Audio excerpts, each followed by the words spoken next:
Well, hello, everyone. Happy Thursday. Well, guys, we have got an all-star celebrity, New Hampshire celebrity anyway, panel today to talk about the greatest Libertarian festival of all time, PORCFEST 2022. As you guys know, I spent a week up at Rogers Campground in Lancaster, New Hampshire for the second year in a row. So I'm now, I guess, a PORCFEST veteran. I feel a little bit more comfortable with it now, and we're basically going to have I don't even know, like over a dozen people on the show today to talk to you about PORCFEST and all the different aspects of PORCFEST and why it's so amazing. And I really do believe, and I mean this completely and thoroughly, PORCFEST last year was a game changer for me on several different levels. It was a game changer in regards to my relationship with the libertarians and getting involved and really trying to understand like libertarian culture. It was a game changer insofar as how I kind of view the world. It was a game changer insofar as enhancing my overall creativity and really inspiring the direction that I've gone in. I cannot say enough about it. I have been to like at least over 100 different events of like various types and varieties, whether that be conferences or expos or showcases or any of these things over that I've done over like the course of my career. I have been to like probably over 100 different events all over the country. And I have never been to an event as amazing as PORCFEST. And I'm so excited to tell you guys all about it today. We're going to be joined by my friend Dennis Pratt, who's going to co-host in a second. But before we get into that, I just want to remind you guys that if you would like to support the work I'm doing, if you're enjoying the daily streams that I put together, if you like the content, the clips that I have to spend hours making and all that stuff just for all of your entertainment, you can support that work and much, much more by becoming a supporter in my locals community. My locals is absolutely the most sane place on the internet. I really do believe that. They're the ones that have allowed me to keep my sanity in a world in which everyone has gone mad. We do 2 Zoom calls every single week. We do them on Mondays at 7 p.m. and on Wednesdays at noon. We also have special events like this weekend on Saturday at 3 p.m. We have a Bitchcraft coming up, which is basically a Zoom call where we bitch while we craft. You can bring any craft that you want to the call. You can knit, which is of course the far most superior of all crafts. You can crochet, you can draw, you can paint, you can clean your gun, something the libertarians among us today might avail themselves of. You can fold your laundry, you can play video games, you can do whatever you want to do and just come and hang out with us and have a great time. That's going to be on Saturday at 3 p.m. in my locals community, and you get access to that by becoming a supporter for $5 a month or more if you want, but you don't have to. You can become a supporter for $50 a year, which gives you 2 months for free. You can also make a one-time gift, and all of that helps keep this channel running. It helps keep me in business, and I greatly, greatly appreciate it. I also want to let you guys know that I have been kicking off a new series called the Disenrage series, in which I am looking at some larger questions of life. It is a podcast about the human experience. It starts on my YouTube channel with a live interview with a fascinating guest, and then I'm slowly but surely propagating that out to all of our podcasting platforms in an audio-only version. And we have our next conversation in our Disenrage series tomorrow, but it's at a different time than usual. So on Fridays, I do a happy hour on my second YouTube channel, youtube.com/actively unwoke. We do a happy hour where we watch a woke training and we talk about it, and I have some beer. Now, we're still going to do that tomorrow.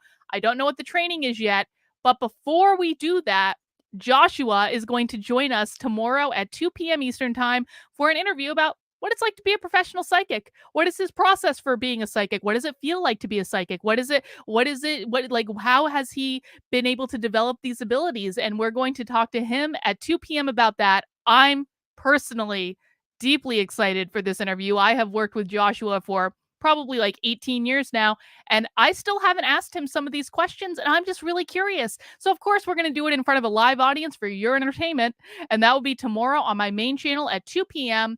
before we head over to my second channel, youtube.com/actively unwoke for happy hour. We've also got a couple great chats coming up next week. On Monday, we're going to have my friend Spectre. Spectre's a socialist, but he's a relatively sane person. I mean, in theory, relatively.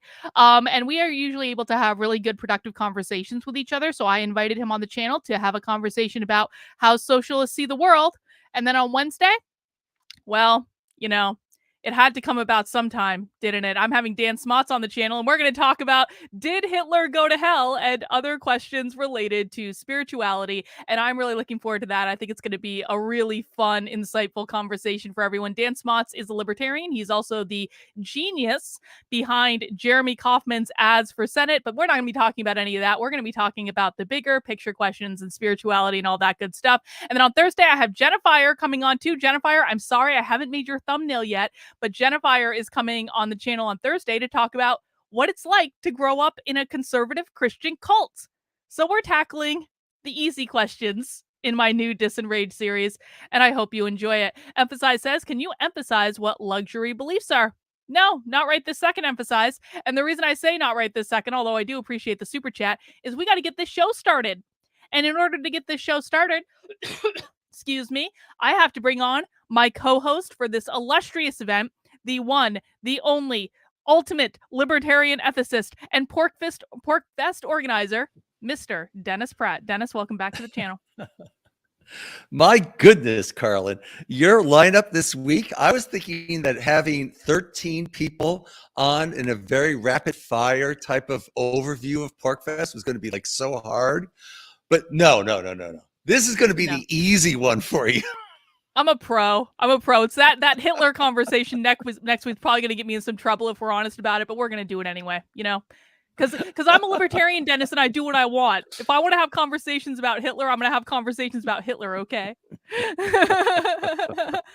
Well, let's talk about it. Well, go ahead. Sorry.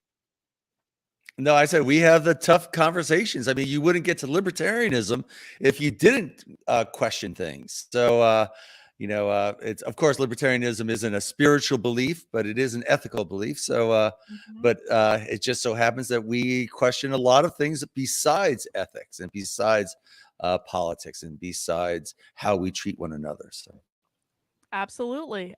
Well, let's get into it. And in fact, I had many spiritual conversations at PORCFEST. In fact, like Dan and I had a whole kind of chat about the Hitler thing. It was the last night at PORCFEST in the Mises Caucus tent, which is how that stream came about. But let's talk about it. PORCFEST was a couple weeks ago. Have you recovered yet, Dennis? No, I have not. Coming out of PORCFEST, there's always a kind of a regroup and trying to assess where we are, what went right, what went wrong, what we might want to do next year, who might want to do it next year. So there's a real scramble right after PORCFEST for organizers. And, I'm just one of several organizers. I just happen to do a lot of the events and the scheduling and that type of thing. So there's a lot of discussion that goes on, a lot of controversy, a lot of working. I mean, we've already got hubs lined up for next year that are really exciting. And I'll talk about that in just a bit. But people, I'll talk about that going forward. But no, the answer is no. I have not. I actually went to the New Movers in Manchester meetup yesterday or 2 days ago, and I was falling asleep. Like it was 7 o'clock, and I was just. Usually it just jazzes me up so much to see all these new movers coming to New Hampshire, and they're so excited. They've been squashed in the one of the authoritarian 49s for so long, and they feel so relieved to get here. And I feel so much excitement to see them. And I was falling asleep. I had to leave like at 8:30. I was a real wuss. Oh man, well, I have a follow-up question to that. Now, has Ron Paw recovered from PORCFEST? Because Ron Paw made friends with a Bernese mountain dog that he was trying to get a little frisky with. That amused me for about half an hour one night watching that whole debacle and the faces that dog was making as Ron Paw was trying to have his way with her. So you okay? You hanging in? Well, actually, that was a he. So it's safe to say that Ron Paw is gay, which is really shocking. Ron Paw is coming out of the closet live on the internet. But he and that Bernese, I mean, they were going at it just 100%. It was very interesting to watch and intercede from time to time. So today, what happened was at PORCFEST, a lot of people came up to me and they said, I saw the Carlin interview that you had. And if you remember in 2021, first of all, you interviewed me because it was going to be your first time to PORCFEST, and you were just flirting with libertarianism. You were just flirting with the Free State Project, and you decided, well, I'm going to go to the most Free State Project libertarian thing there is. I'm going to go to PORCFEST. And then you kind of looked at it and you said, I don't know what this is. It totally freaks me out. It seems so gigantic. It's so big. I can't get my head around it. And so you had me on, and I tried to explain to you what PORCFEST was. And it was actually a really good interview. A lot of people looked at that and they really enjoyed it. What they really enjoyed even more, though, was the follow-up, because after your first PORCFEST, I then interviewed you to ask you what PORCFEST in reality was like, because I just told you what you might expect. And, and of course you were like, well, will this happen? I don't know about this. And then you came on, and of course you were like, you were ecstatic about the whole experience, and you talked about it. And I think what people really reacted to was the honesty of your confusion early on, and not really knowing what it was, and your palpable excitement afterwards. And I think it actually caused a lot of people to come, a lot of newbies to come, and that's really what we want. PORCFEST is primarily an event for newbies who are not yet porcupines, who think they think they might want liberty, but they don't really know what it is. And it's a simulation of what liberty might be, a liberty village might be. It arises up for a week, and then it disappears. Now, more and more, we're actually instituting a lot of that liberty within New Hampshire. And so we have that on just a regular basis. So for example, some of the people today, they have to actually get on early because they're going to be leaving, because we're having social events tonight, all across the state. And so they're well, I can be on for a moment, but then I have to go off and I have to open up the shell, or I have to meet these people at this restaurant. And so it's so more and more, a lot of the activities that you see at PORCFEST are kind of ongoing 365.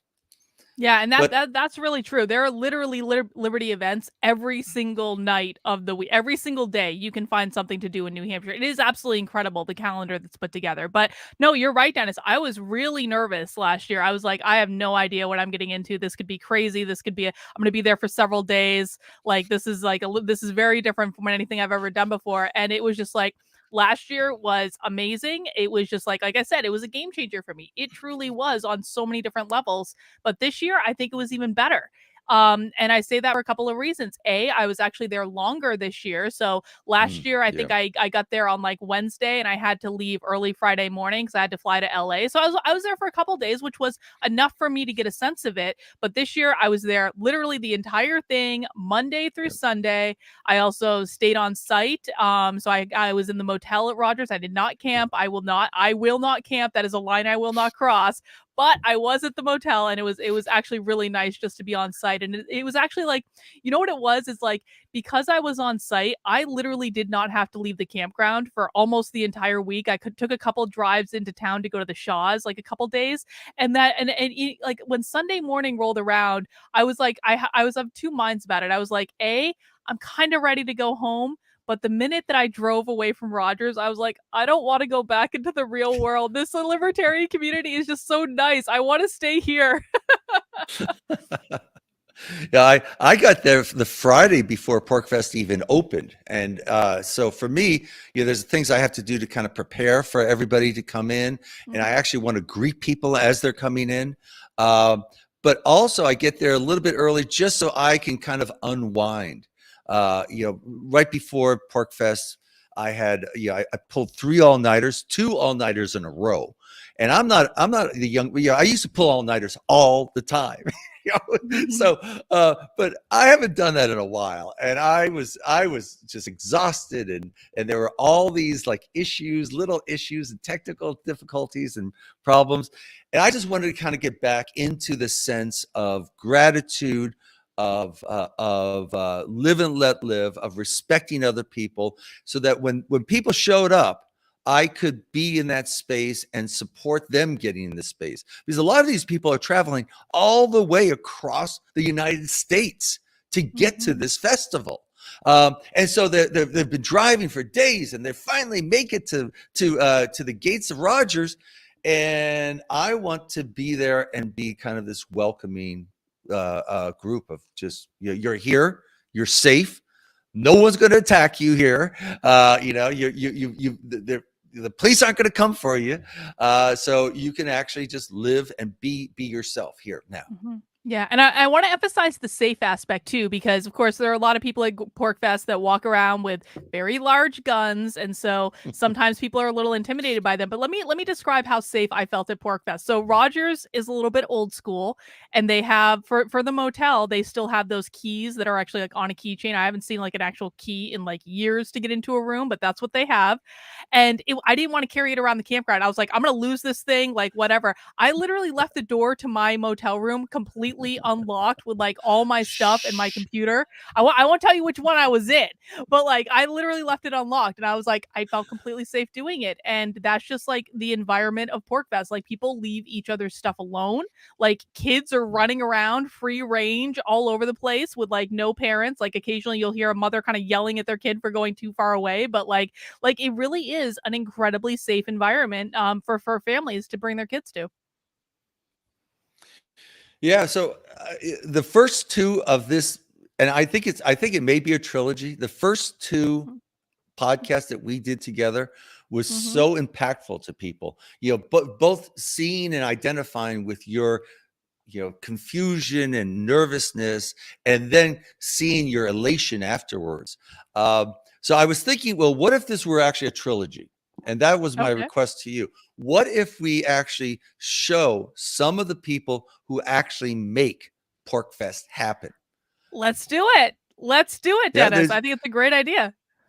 Now, I couldn't bring them all on because the number this year was around 2,800 people who put on PORCFEST. We tell people when they first arrive to Rogers Park that they are now a volunteer. They are a member of the community. They are putting this thing on. But there are people who are kind of focused in different areas. And so what I wanted to do was I wanted to bring people in very specific areas, just so you get a sense of the types of things that people do that puts on the largest Liberty Festival, the longest continuous Liberty Festival, and I think the funnest Liberty Festival. I actually like. Yeah, it was funny. Right before PORCFEST, and I was exhausted, and my back was going out, and I was doing these all-nighters. I'm one of the few people I work, months and months before PORCFEST actually comes on, and I'm working just continuously, kind of keeping that thing alive and building it up, building up, building up. And then as we get closer, we get more and more people coming in. Let's see now, how do I do this? More and more people coming in to help out and help out and help out. So it really builds up. So I had been on this journey for 7-8 months, and for me it was just like coming down, and people were saying to me, "Oh, you must be so ready for PORCFEST to be over." And I was going, "No. I actually like this process. I love that creative process that is PORCFEST, where we never know what's going to show up at PORCFEST. We don't know what's going to show up to PORCFEST because it depends on who shows up at PORCFEST. And we have people who show up early, a couple months early, and they say, "I'm going to create a hub, or I'm going to create an event, or I'm going to do a workshop." And slowly it builds up and builds up. And the thing that comes out is always fantastic, but it's always different. So we're going to bring in a couple of different people who help out in fairly major ways, but they're really archetypes. And for each person that we see, there's going to be other people who helped and were on their team or helped in a variety of ways. All right, and should we start off with Scott and Robley? Are they in the studio? Are they ready to They come are. in? They're ready to go. They're ready to go. Okay, so let's add. Okay, everyone, fingers crossed that all the technology works. Welcome Scott and welcome Robley, who Robley is actually like probably the highest ranked libertarian, being a member of the LNC. So welcome Robley. Yeah, right. Hey, Carlin. Hey guys. Well, Hello, all. Scott actually co-runs the Shell, which is one of our top Liberty clubhouses, and he's got to run tonight because he's opening up the Shell for a big after party tonight. So that's the reason why Scott and Robley will also be there. Scott and Robley That's right. are the ones who put on the events that the Free State Project really is responsible for putting it on. I schedule about 15% of the events, only 15%. And it's people like Scott and Robley who run, Scott ran the Big Pavilion and Robley ran the Liberty 101. And we also had Johan or Hans who ran the community tent. And that's where those events take place. They run whole teams who do it. And yeah, I'd love to hear from Scott and Robley, just maybe one or two incidents that happened that, that defined your PORCFEST 2022. Yeah, it was a great time. I ran the pavilion, which is the biggest hub, as you talked about, has the biggest names and probably gets the biggest crowd. And we had great people like Carlin a couple times up there, and Dennis and Clint, who's going to be on the talk, and Goldback Ben. And it was just a good time working with them. It's a big challenge to do it all day from 10 a.m. to 6. And one of my biggest challenges was just getting volunteers and delegating. Last year, as Dennis knows, I did it. And I basically did it all day from 10 a.m. to 7 p.m. I mean, I worked so hard. Like it was absolutely ridiculous. I had awesome volunteers, but none of them that were like willing to take charge. So I had to like do the introductions and make sure the chairs were right. But this year I did a better job of getting people that would actually take charge, so I could take a couple hours off here and there. And but it was a good time, and I didn't kill myself this year. So it took me like a month to recover from last year, and this year like it was a breeze. So it was a lot of fun. Yeah, it was a lot of fun.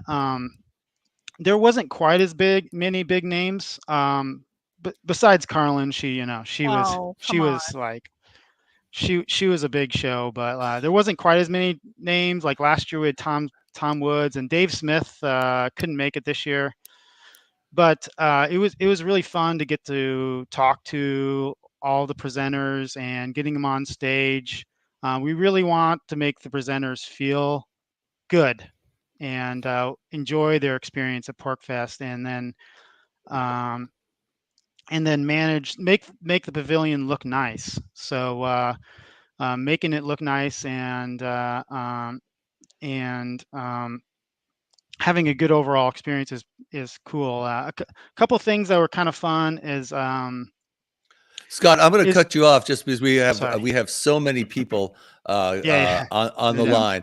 But thank you so much for taking care of the pavilion. I want to hear also from Robley, who took care of the Liberty 101 space, which is our space for people who may not know all the different aspects. I mean, libertarianism is such a broad area, the Free State Project, economics. What was your experience like, Robley?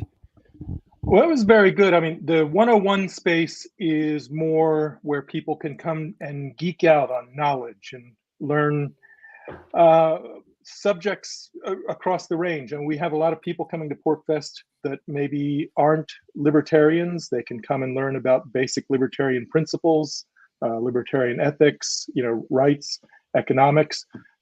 We had some big names and some big crowds. I mean, David Friedman gave multiple presentations. He's a big name in economics. We had Gene Epstein, who runs the Soho Forum. He was there. And we have a lot of local people. Like we have various things happening around the state. We have the Free State Food Network run by Stephen Nass. We have some Liberty Clubhouses. We had people presenting those. We had some really OG FSP members like the Underwoods talking about their efforts at setting up farming. So this was more of a space to learn about what it would be like to live in a libertarian homeland, which is what we're trying to build in New Hampshire. We talk about the community that we have, expose people to the fact that there is a full-blown liberty community in New Hampshire, which doesn't exist anywhere else that I'm aware of in the world. So people come in and talk about how they build, like I said, clubhouses, farming, get involved in local politics. We have some local representatives from New Hampshire talking about their efforts in the legislative arena.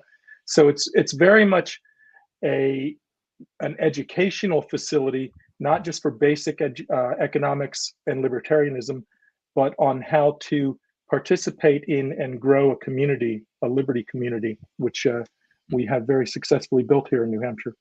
Well, Yeah, I thanks a had lot, a great Bill. time. I had a great sorry, Dennis. I'm gonna interject. It's my show. So I had a great time speaking. I actually spoke in both the pavilion with Scott and in the Liberty 101 room with Robley, and both of them did just like a great job. I felt completely comfortable as a speaker, and I gotta tell you, like speaking in Soapbox Idol in the pavilion was probably like one of the coolest experiences of my life, because people, I'm sure the video will come out eventually, but like you're standing on a literal soapbox in a giant pavilion just filled to the brim with people, and it's just like, it was just a really kind of it's probably one of the most thrilling kind of speeches I ever gave, even though it was just a 3-minute rant, but I think it was a pretty good rant. But I also want to say, like, even in the community tent, like probably one of my favorite talks I saw at PORCFEST was in the community tent with Jacob Hornberger talking about the JFK assassination. I was like, where else can you go to different talks like this? It's just amazing. Yeah. So thank you. I mean, both of these guys, actually all three, ran whole crews and had to do scheduling and stuff like that. And thank you so much for helping and creating just a great PORCFEST. But it was a lot of fun. These guys are, remember, I only do like 15% of the scheduling. 85% of the scheduling this year was done by people not, they're not even a volunteer with the Free State Project, but they're volunteering nonetheless. So if we can bring in Ilma, is she on the? I believe that Ilma is here. Yes, bye, guys. Do see her. Bye, Scott and Robley. Thank you. Care. See you tonight, guys. All right. Welcome, Ilma with Fire Steel Hub. Hey guys, how are you? Good. So Ilma runs one of the many hubs. We call them hubs of activity.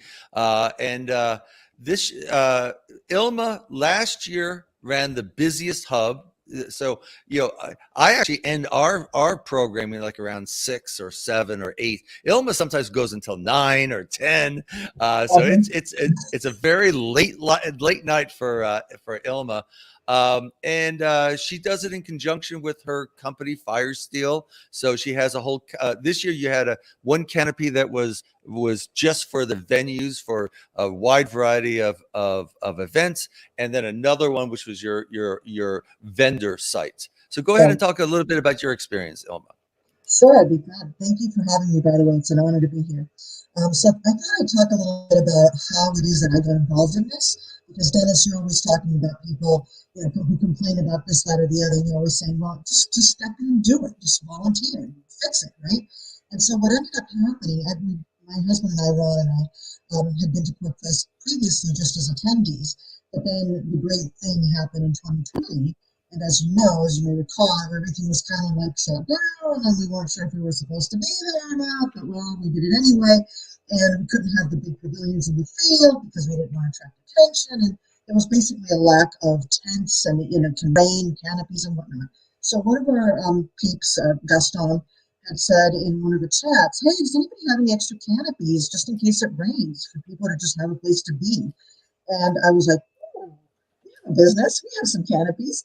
And so that's how it started. And we just set up there at the end where now we traditionally inhabit, that little end of the the Agora Valley just next to the field because we wanted to be able to have people come and be really accessible to them. And I just basically lurked on all of the Facebook chats. I don't think we were on Telegram back then. And anytime anybody was talking about something interesting, I would be like, hey, do you want to come in and do a presentation? Do you want to do a meetup? And I think that first year, June of 2020, it was, I don't know, maybe half full. But then last year, and that's when, Carlin, remember I wrote you to do a knitting class. I don't know if Yes. you remember that. I remember. Yes. So that was awesome. So that's what I do. I just basically, hang out in the different chats. And I mean, at this point now, I've got people like in January reaching out to me like, hey, can I have a space? Because they snooze, they lose. And so they weren't able to be on stage this time. So I always tell people, hit me up early in the year so that I can get you a spot. But the coolest thing about it for me, quite personally, is that I get to if I think like this year, I was like, I want to learn how to weld. And so I put it out there, hey, anybody want to teach a welding class? And there was so many people who were interested in that. And unfortunately, the logistics of it didn't work out so well to do it as a group demo. And the welding instructors were kind of clear about that. You don't want to have you don't want to fry people's retinas. So it ended up being a very small, intimate class. But as a result of that, the guy who taught it is probably going to do something down at his place a couple of times during the year because he was like, hey, people want to learn. And we're like, yeah, there's so much interest in it. And we just couldn't support that many people in the class. But so we do knitting, we do welding this year. We've had people talking about history, people talking about secession. Alu just loves to talk about different branches of that. We've had Moms for Liberty. Oh, last year, another really cool thing about it is that it's a good way to involve newcomers into the group. So like last year, there was a guy, Mark, who was totally new to PORCFEST, his first year ever. And as a result of the chats, that's how it ended up that he now runs the AA meetups every day of the week for people who are abstinent. And that's been such a great support. So for me, it's really cool to just see it kind of grow and do its own thing. And so that's how we started and that's what we do. And it's really a lot of fun. I love that you guys have the AA meetups because I think like at an event like PORCFEST, like where there is there's some indulgence. Let's just be blunt. Just a little. There's indulgence. And I do think it's like a really key part for like people who are sober and want to maintain that through an event where a lot of people are doing a lot of stuff around them. And I think that's a really great option. Yeah. So it's tons of fun and so varied. So if anybody's watching and wants to do their thing, just hit me up early in the year, next year, and we'll get you scheduled.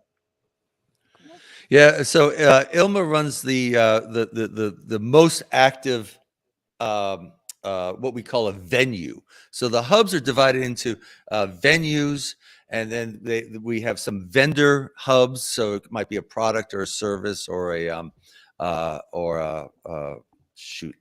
food. Food venues are food vendors are really, really popular at PORCFEST. Yes. But you also ran a little bit of a product vending. Right.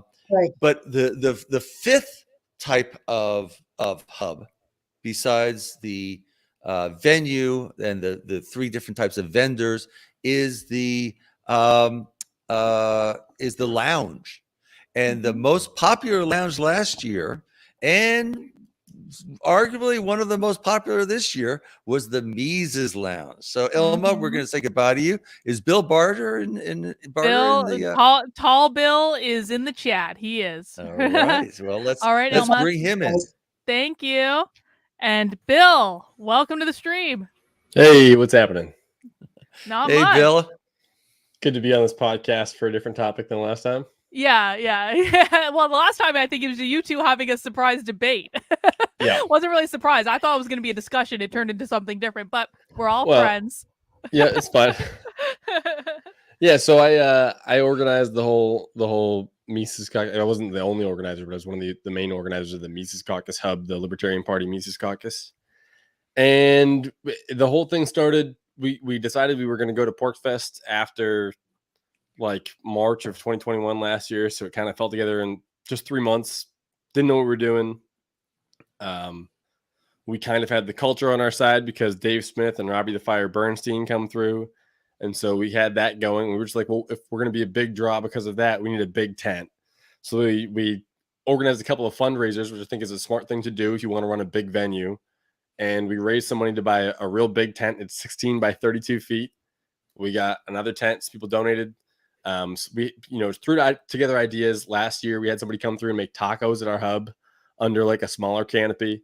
So we were like, what can we do to make it inviting for people to come hang out, including like, for the Mises Caucus, the Libertarian Party, the people who are a part of that, whether it's Tom Woods or, I think who else came through, besides Dave Smith and, there's a bunch of them. But make it appealing for them and for the average person to just be hanging out so they can come by, they can meet their fans, but also like they can get a beer. So we had to organize a bar and all of that. And it went really well. It was way bigger than anybody. Scott Horton was there. Yep. Thank you. So it went really better than anybody had expected. So this year we're like, we want to do it better. We started planning a little bit further out. We didn't really invest as much time and energy as we could have into the infrastructure, that we did do well. And we decided, well, maybe we'll bring some equipment to host podcasts. And so we did do that. And that was like a surprisingly big hit. So one of the things if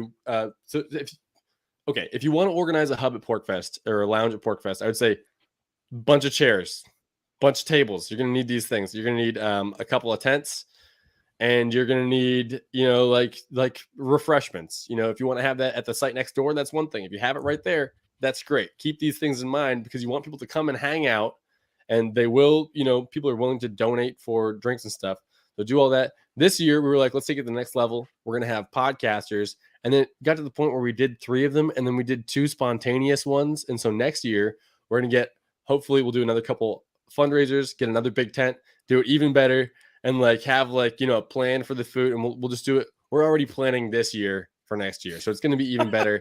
And that's what I would advise to anybody who wants to run a lounge at PORCFEST. You don't have to do it that way, but make it as inviting as possible. So there's, it's a big hot campground, people carrying as little around with them as possible. They don't want to backpack with other water. You have water there, have drinks, maybe have somebody making food sometimes, or they can know, hey, at 2 p.m. there might be tacos over there. So that's it. That's where I'll leave you guys. Jess's breakfast sandwiches in the evening were like the best idea that has ever been had. I mean, that was amazing. And there was even you guys even set up a big movie screen on the first night. I know it was a little windy and rainy, but there was a big movie screen, and they were showing a documentary about Bitcoin, and then they were watching The Matrix in the middle of the woods. And I just thought the podcasting setup was so great, and I was so even the technology worked out really well. And just Bill, you did a really, really great job with it. Yeah, thank you. Yeah.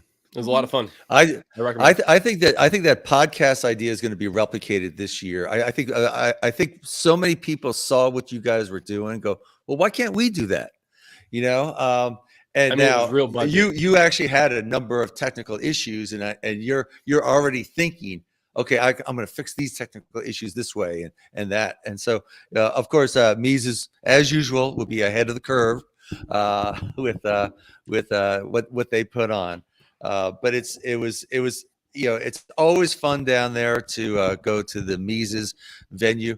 I mean, the venues are different. The lounges, which is what Mises really is, are different from the venues. The venues have scheduled events and things like that.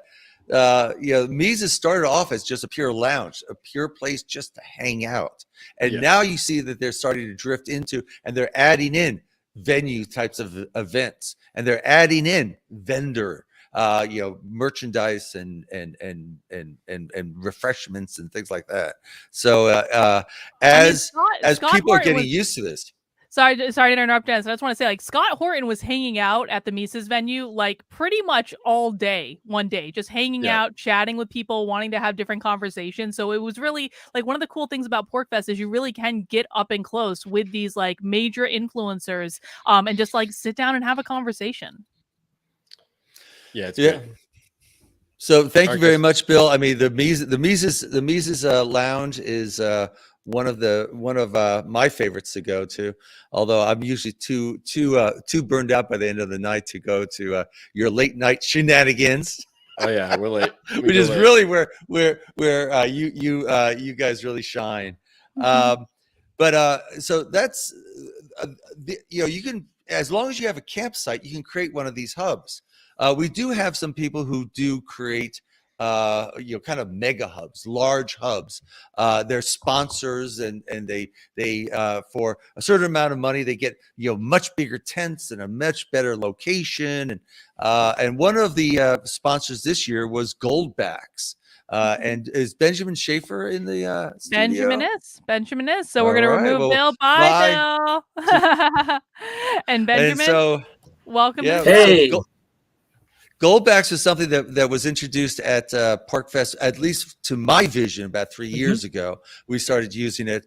Then Benjamin showed up 2 years ago, and he kind of camped out. He had this teeny tiny little table and set up. Yeah, set up well, on it's one of two the end of PORCFEST them. now, but it was only 1 year ago, right?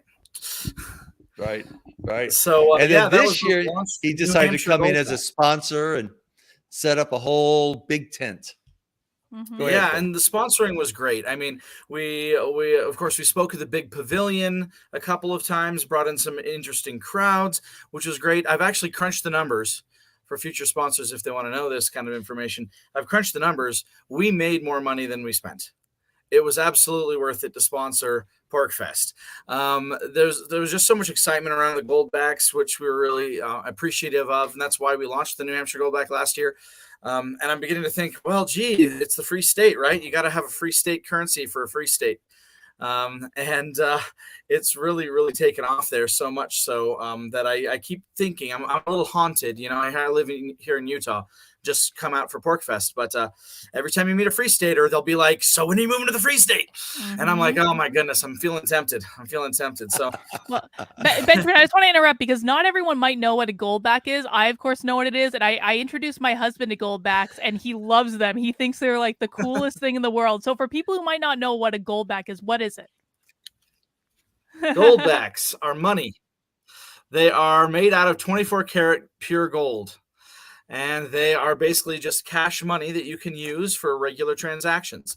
The difference is that this isn't some institution that promises you gold. It is the gold. You could think of it like a very thin gold coin. And that means that it's untraceable, untrackable, cash money that can be freely exchanged in a true free market sense. It can't be regulated. It can't be inflated away. You don't have to trust any institution to hold your value for you. You hold your value in your own hand. So it's very, very popular. In fact, I didn't put anybody up to this, but I was super excited when I saw them all over PORCFEST. Oh yeah.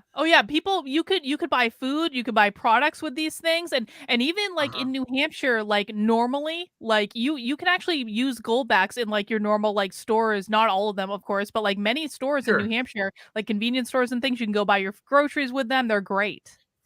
Yeah, and we've been trying to sign up more businesses, and we are. That's another thing that was good for my business in sponsoring is that we've collected dozens more businesses who've signed up their information to join the community and be part of the project. So it's really, really grown. Another thing we did that was rather fun was we gave away these certificates. Looks like $1. Well, we exchanged one certificate for one goldback. And then people got a little lesson in free market economics and the value of gold and silver, and the difference between currency, which is paper, and money, which is metal. So that was a lot of fun too. Yeah, I think the real benefit for Goldback and other sponsors is to introduce yourself to the most rabid Liberty community that's there. Basically Goldbacks went from 2 years ago or 3 PORCFests ago from something that was kind of interesting and curious to now people were using Goldbacks really heavily at PORCFest. And I've seen people continuing to use them here in the Free State. I mean, we're the #1 crypto use state. I would be surprised if we don't become at some point the #1 goldback use state as well. Yeah, I hope so. That's actually the goal. I've met some very excited supporters of Goldback that didn't even know about it until this year at the event, and they've made the goal to surpass Utah within the next 6 months with the number of businesses in the network. So we'll see if we succeed at that goal. But it's not inconceivable. It's really growing there quickly. So yeah, and I just want to encourage everyone, because it might be a little bit hard to see what those things actually look like just on the video, but definitely like go to their website and take a look at them, because they're so pretty.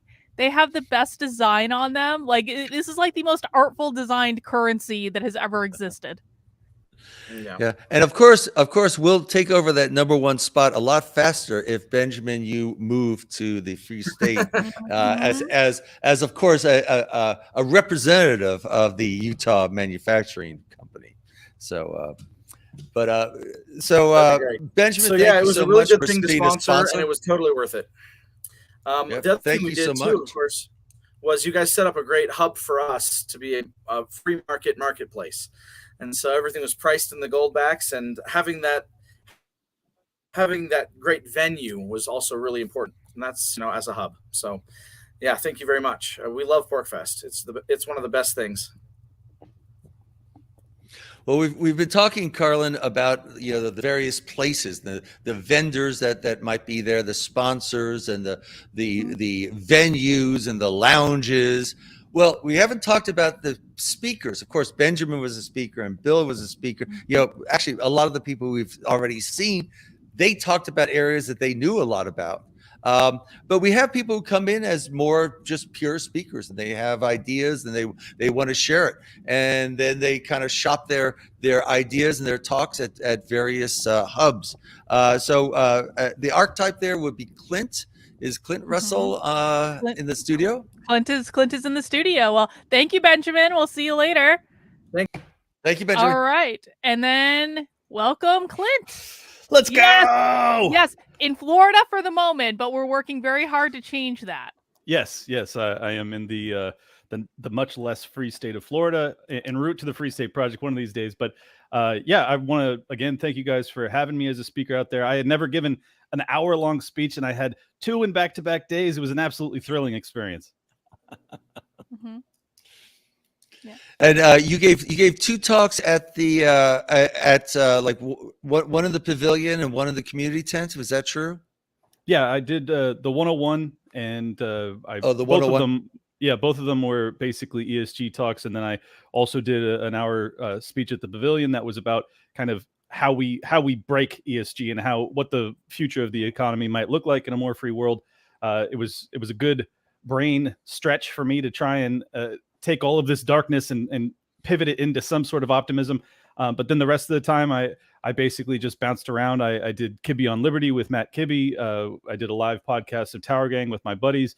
I did, goodness gracious, the System is Down. Dan Smots had me on for an interview, and I basically, and then because Dave wasn't able to make it, Dave Smith wasn't able to make it, I ended up filling in for his position with Robbie the Fire for another live Run Your Mouth on the pavilion stage. So I ended up speaking basically like 2 full hours per day. So it was quite the daunting task, but I enjoyed every minute of it. To be, just for people that don't understand this side of the camera, if you're a podcaster, you don't get to see the reaction of people. You don't get to meet the people that are listening. It's such a gratifying experience to get to not only meet these people, get to have, lengthy conversations. I had hours and hours of long conversations with people that I followed for a long time on Twitter or they've commented on my show for years. And it was just an amazing opportunity to get to deep dive with real people in the real world, something totally contrary to this forever online lifestyle that we have. But yeah, so any speakers out there that are, interested in, I can't recommend it highly enough. The Free State Project and PORCFEST more specifically is just an amazing experience, and I'm thrilled that I got to experience it finally. I felt like I made a pilgrimage to the homeland. Mm-hmm. And this was your first PORCFEST. I think, was this your first time in New Hampshire too? Yes, first of both. Yeah. What was your impression? It's far more beautiful than I had imagined. I didn't really know. I didn't really know what to expect. I got there and I was like, wow, this is a gorgeous place. I mean, just so the rolling hills, it's trees everywhere. Obviously, God, Dennis. There you go. Look at that view. My goodness. So yeah, it's an absolutely beautiful place. I haven't seen the winter, so I'll have to reserve judgment on that. But I'll tell you, the springtime and early summer is just an amazing time to be there. And you are the only judge. You got cajoled into being a judge for Soapbox Idol, and you were the only judge who didn't shortchange me. So you get extra bonus points for that. I thought you crushed it. There were so many people that were going did crush it. Yeah, see, I mean, but there's all these people that were given high rankings just because they're friends and stuff like that. Or because they're children. I was like, this is supposed to be a rant competition, and both of you guys brought it, so it was easy to give high scores. Yeah, definitely. Well, thank you very much, Clint, for coming out, and we look forward to you moving here very soon.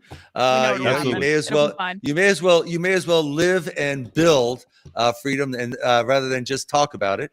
Indeed, yes. I have to tell you, it's changed my life. I wrote mostly about freedom for years, and now I'm actually I don't write at all. I just build. It's just so much fun. I'm going. Yeah. This is real life. Yeah. You get out of the theory and into the praxis, as they say. So it's great that you guys are doing that, and obviously I'm thrilled that there are other people that are actually out there doing what we talk about. It's a very, very gratifying experience, and it just reminds you it's not enough to talk about this stuff. We got to do it too. Yep. Definitely. Yep. Well, thank you, Clint. It was so nice to see you a couple weeks ago. Yeah, absolutely. Thank you for having me, and I'll be out there again soon. Cool. All right. So we've been talking mostly about adults so far, but a gigantic part of PORCFEST are the families and the kids. We have everything from brand newborn, or we had an amazing number of pregnant people, I think I now have to say. Birthing people. But we, all the way up to teens and young adults, and they set up their own groups. So we're going to bring in Rachel. Is Rachel in the studio? Rachel's here. Bye, Clint. Have a good one. Bye, Clint. All right. And welcome, Rachel. Hi, guys. Thank you so much for having me. So I'm excited to, sorry, go ahead. Oh, I just was saying that, you are kind of one of the people who's been there for so much, and you have not a small family, and so you're always around the porcupines, but you also see into the teens and that type of thing. So could you talk just a little bit about parenting at PORCFEST and what the various experiences of the different age groups?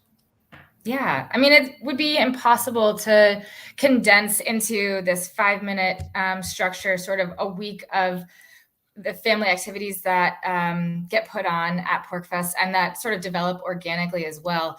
And I have to give Michelle and all of the volunteers from Porcupines a huge shout out for the incredible amount of work that they do to make something like that happen. But so one of my sort of favorite events that's been going on for, I think it's over 10 years now. And Kitty Michelotti has been doing this, who's one of the co-founders of Latitude Learning, which is a homeschool co-op here in New Hampshire, one of maybe half a dozen that was founded and run entirely by Free Staters. This is called Humans versus Zombies. And so this is a campground-wide LARPing game that's sort of like Sharks and Minnows. And they choose 3. So they start out the day, the first couple of days, where they have one of the activities that they do in the Big O Hall or the Porcupines Hall, is they build what's called a boffer. And so this is a PVC pipe wrapped with like a pool noodle and then covered in duct tape. And this one was created by my 2.5-year-old. And as you can see, he's really working hard on his letters. We got a little distracted. He went for the ABCs, and I think he got a little distracted by some of the other letters. And so they start off their day doing creating one of these boffers. And then at 4 p.m. every single day, Kitty chooses 3 or 4 of the older kids to be the zombies, and they have 2 hours to turn the rest of the kids who are playing into zombies as well. And they go all throughout the campground. I mean, this place, there's, I think, over 300 sites on the campground. So it's a pretty large, Dennis, you would know like the actual acreage. but the kids go everywhere. And the thing that's so great about it is that, and you guys kind of touched on this earlier, is that it's a really safe place for kids to free range. So kids as young as 4 or 5, you know, they know their zone where they're kind of like comfortable going. And then the big kids really watch out for them and make sure that if they get hurt, they find their way back to where they need to be. And so it's this really beautiful, cooperative, but individualistic game.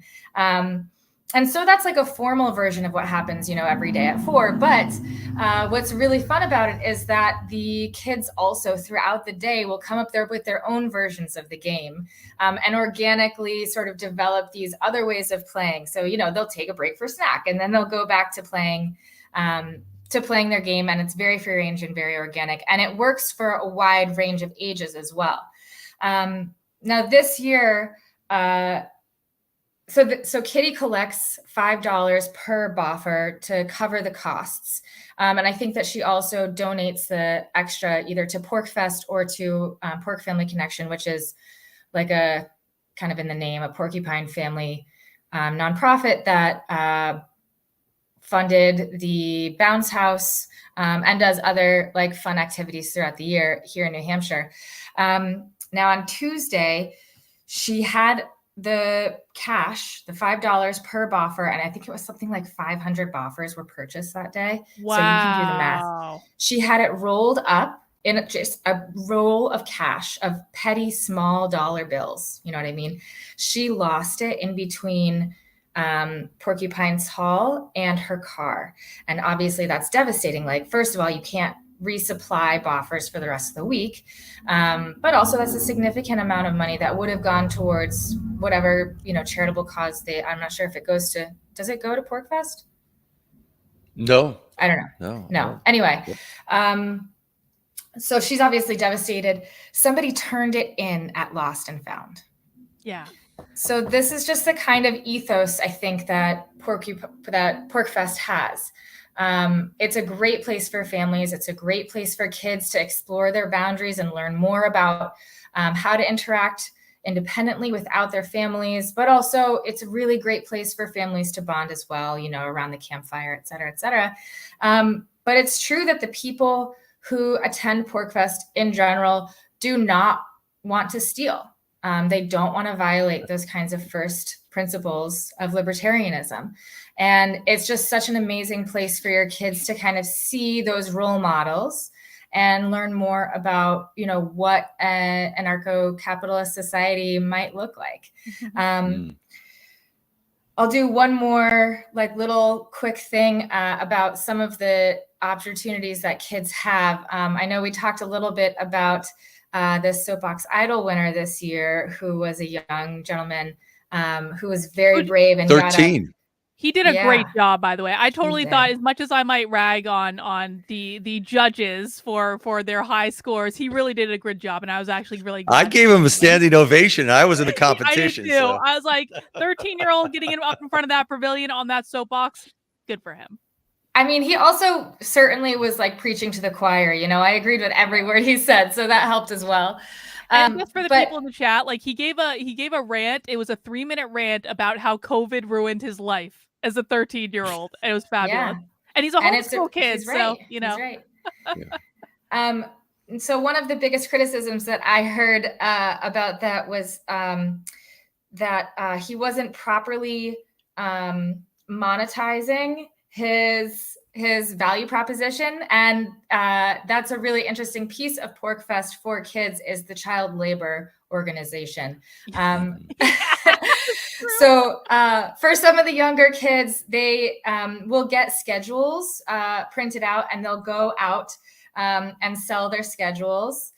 Some of the older kids will bring a wagon full of snacks or water, and they'll go around the campground during the day and sell water and snacks or crafts that they made or whatever. And some of the older kids will do that late at night when some folks have been out partying and maybe really could use a drink of water. But early in the day, the prices rise then. That's right. So early in the day, this little kid, he couldn't have been more than 4 or 5. He came up to me and he tried to sell me a schedule for Tuesday, and all I had was a 5. And so he said it was $1. And I was like, okay, well, do you have change? And he said, no. And I said, oh, okay, well, what do you think we should do? And he said, well, what if you sell the schedule for $5? And I was like, well, who would buy a schedule for $5? And he said, you just did. And he took my $5 and handed me a schedule. Like kids can make so much money selling stuff at PORCFEST. Like I got conned into buying a couple of bumper stickers, and I always make them, if they're trying to sell me a bumper sticker, I make them like actually do a sales pitch about why I need the bumper sticker just to teach them a lesson. But they really do. Kids can make out like bandits. Yeah.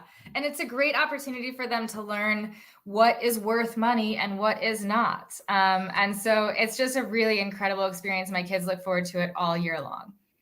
Yeah. Thank you so much, Rachel. I want to tell this last story. I also hear your son maybe was inspired by libertarianism and was denied ice cream for breakfast one day and is now building his own house in the backyard where he can eat ice cream wherever he wants. That's right. Hopefully we don't have too many zoning issues with that.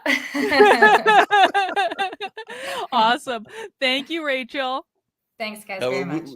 So we in New Hampshire get into trouble because a lot of times we'll tweet about child labor and how it's actually something that's ethical and the state shouldn't be penalizing adults who support kids who want to work. And certainly at PORCFEST you see it quite a bit. So Rachel related the story about how this money was lost. This large bundle of money was lost, and Kitty went down to the pork rangers who provide kind of support for the campground, and said, "I lost this large bundle of money," and they were like looking, going, "Well, what do you want us to do about it? Well, we'll look and we'll help." And then sure, about an hour and a half later, somebody came and said, "I found this large bundle of money," but I want to bring in. Do we have Sean and Brett?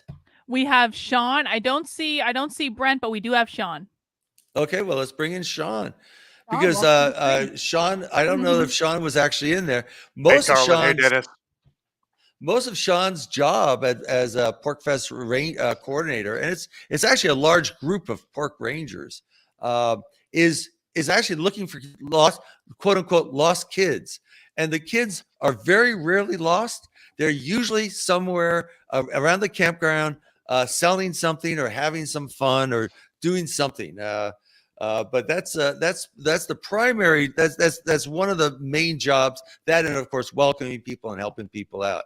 What was Sean? This is your first time at PORCFEST, and I actually had you and Brett together, who both were first timers.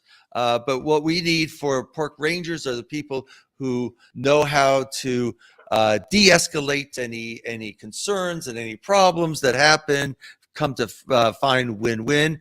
And that's the reason why I was so happy that you joined the team and helped out. You want to talk a little bit about what your experience was as a pork ranger? Sure, absolutely. Well, I got to say, it's stories like the one that Rachel shared that are just so, they give me a lot of hope, especially as somebody who just moved to New Hampshire last year.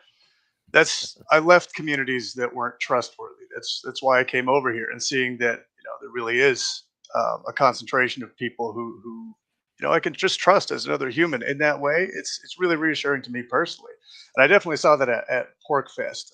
The highlight of my PORCFEST was working with the Pork Ranger volunteer group. So the pork rangers have an interesting job there, I've observed. So in regular society, especially the more authoritarian states, folks, they don't get to engage with their community from a perspective of security in a way. The message seems to be fairly ubiquitous from the authorities that they can't handle themselves and they shouldn't try to handle themselves. So when they gather as a community here and they practice PORCFEST or living amongst a freer society, they have a kind of a new relationship. It's an area where they can practice kind of taking care of themselves in different ways that they might have been dissuaded from before. And the Pork Rangers, we're there to support them, to back them up as they kind of take the reins and take charge of, the security of themselves and the folks around them, taking care of their neighbors. So I don't like to call us a volunteer security group, more like security support, because we're there to support them. Most of us have advanced skill sets in that kind of thing, de-escalation and communication skills, but we're there to back up the real security team, which is, the good community there. But it was great to work with that group. Such phenomenal people. I came away with a few dozen more friends, close friends, in just that group alone. For example, just the empathy and the supportiveness and the caring they've got. One of our volunteers, Jeremy Slotchy, and his wife Megan, after a specific incident where somebody driving a large vehicle, in all likelihood, inadvertently crushed a child's bicycle on the roadway, and then drove off, likely unbeknownst to them. But Jeremy and Megan, they had the idea to take a collection for the child, since nobody really was owning it, what had happened. So they went around and they said that everybody they asked to make a donation to give to the child to replace the bicycle did make a donation, and they collected hundreds of dollars more than the bike was likely worth, and presented it to the family. So it's working with people like Jeremy and Megan, that was the highlight for me, and it has really reassured me, that there's a reason I moved to New Hampshire, and there's a reason that all's not lost with humankind. There's still good people out there. So that was my first experience, and what I experienced with the Pork Ranger crew. Yeah. And at PORCFEST, just to be clear for everyone, like there are no police or anything at PORCFEST. Like the Pork Rangers are like the people that like kind of like take care of any issues that may come up or things like that. But there really aren't that many issues. Would you say that's true, Sean? We didn't have virtually any very severe issues. A little bit of de-escalation had to happen, I think, in just one circumstance. And honestly, the folks that were involved, they weren't a part of our community. They just happened to also be on the campground at the same time. So that also speaks volumes. So I guess let me rephrase that. Amongst our community, there were no de-escalations necessary to my knowledge. So it really was. It was just using our radios, using our communication to relay it and help coordinate, find lost parents and lost items a lot of the time, and just get people other support that they needed. Yeah, I really want to thank you guys for stepping up. On your first year here at the in the Free State, your first PORCFEST ever. You're taking on a major role, but it is true. You have 2,800 Pork Rangers. Everybody there is, in a sense, a Pork Ranger. You're really just kind of the coordinators. You're the people who have a specific knowledge about how to de-escalate and how to find some sort of win-win solution. But you have a lot of backup, because we're all taking care of each other. I want to talk to, so Sean, thank you so much. Thanks, Sean. Take care. Appreciate it. Did Laser or Doug make it?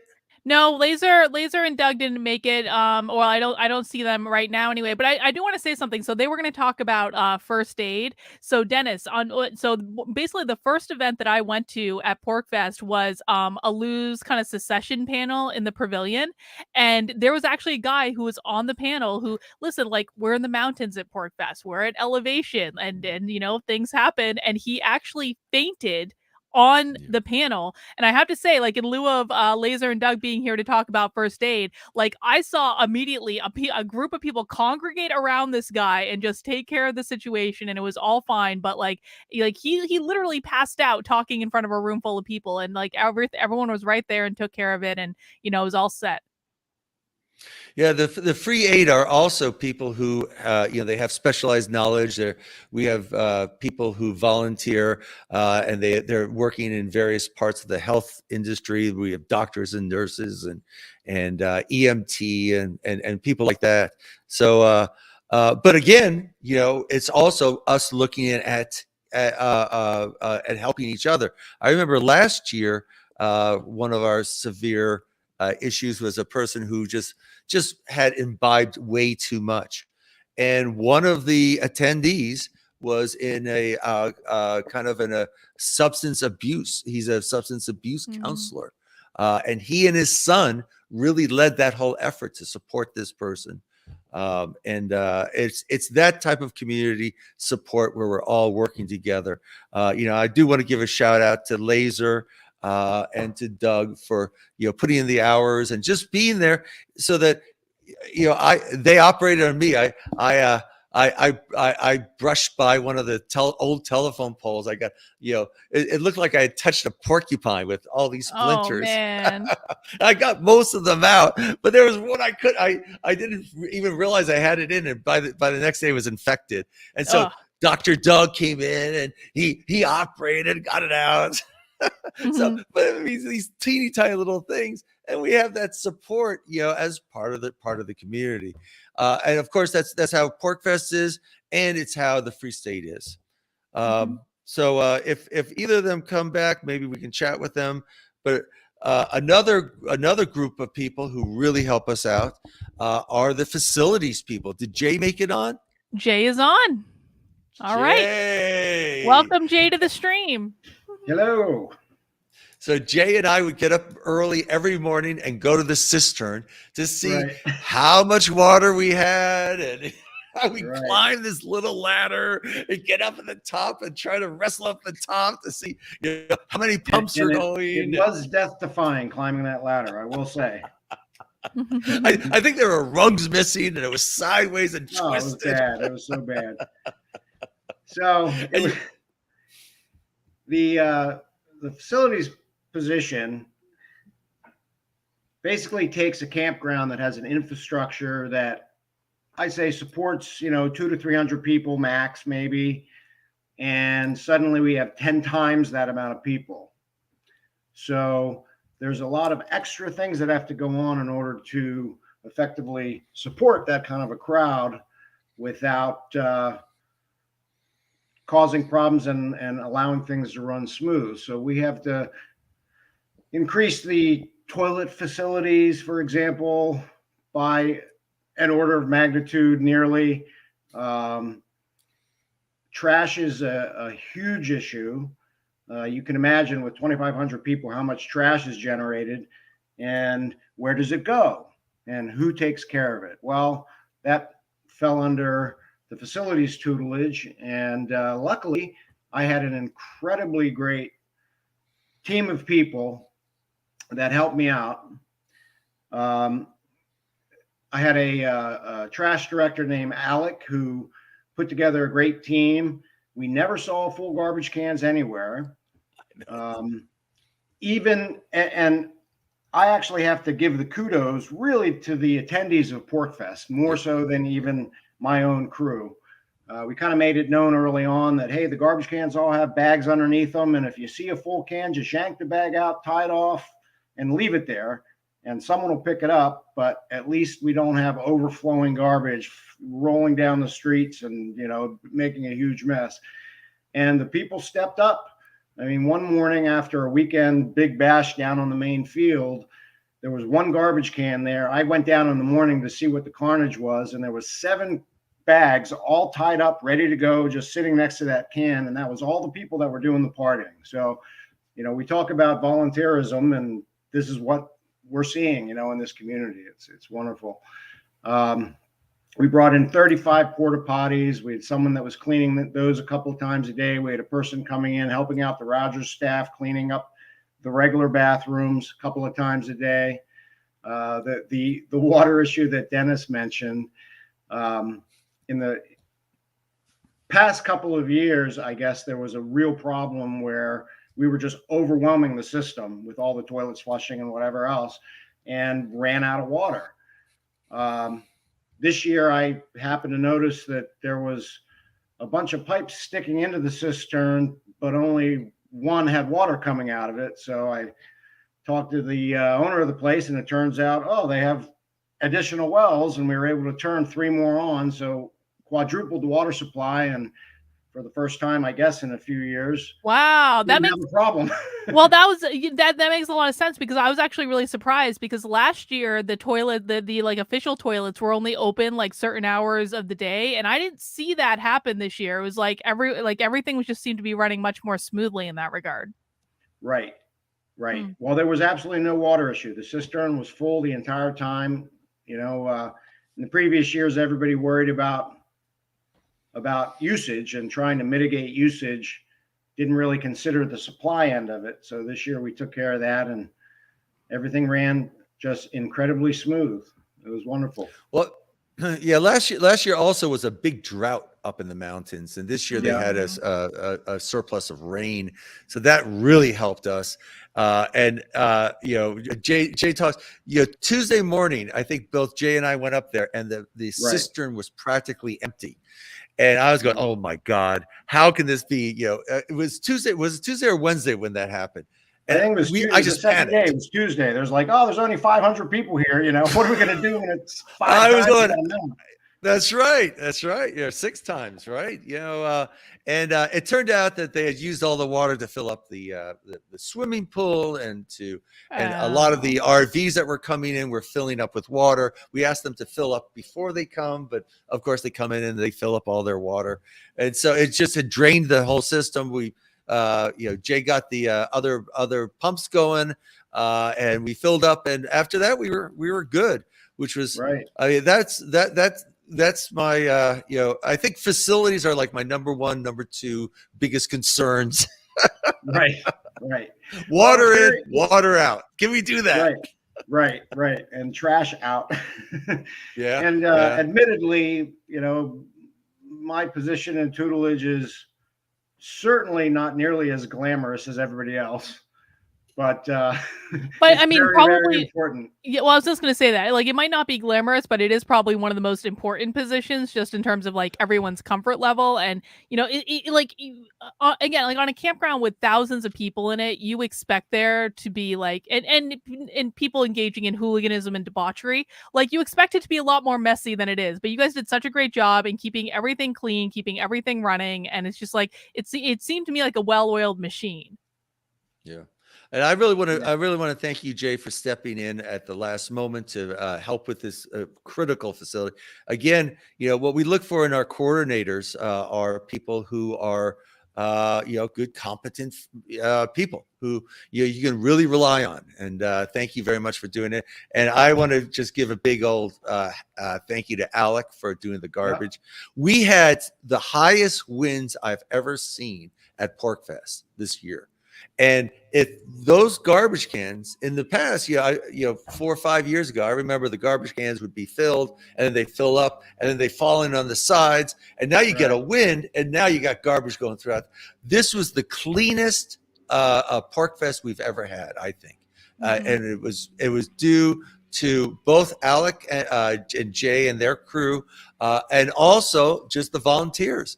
It was funny. I was watching a video from one of the podcasts, and as the people are talking together, I see this guy walking down, and he passes a garbage can. He looks at the garbage can, he pulls up the garbage can, the bag, he ties it off, he puts it to the side, he puts that, and Jay's absolutely right. I did not see a garbage can that was more than 3/4 full. So we had it just all under control, and it was all community based. So thank you very much, Jay.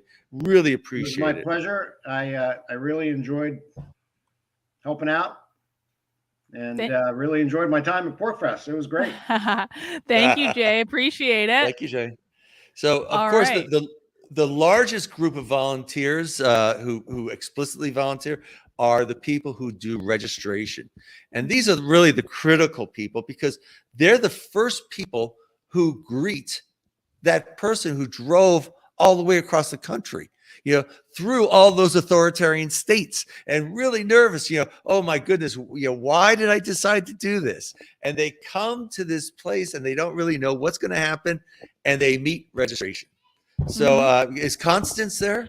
Well, we actually have a twofer, Dennis, because we actually have Constance and Rebecca on the same camera So we can do both registration and volunteer coordination at exactly the same time. Well, it's actually really useful because Rebecca does the coordination of the volunteers, and we need so many volunteers to do registration. So it's almost like Constance and Rebecca work together. Hi, guys. Hi. So, Constance, do you want to talk a little bit about registration and what your experience is, especially this year? Well, I can talk about this year versus previous years. I mean, Dennis is absolutely right. I came to PORCFEST the first time in 2013. I still remember the person who greeted me at registration and the smile and the welcome, and it was great. I had flown down from Alaska, so it wasn't a small trip. Bought all my camping supplies in Concord and went and camped for a week in the woods with strangers, and decided to move like pretty much immediately after that. So definitely first impressions matter. So I started volunteering and registration, I think in 2018, and then I've been the coordinator since 2019. So 2020 was a really unusual year, but we decided to move registration onto the field. And I think that's worked out great because although it's a little harder for people to find us, pretty much everyone comes down at the field at some point to listen to a talk, and it makes it so the volunteers have a much better PORCFEST. They are right there in the thick of things, and we have streamlined the process. So check-in takes moments unless you want to chat longer.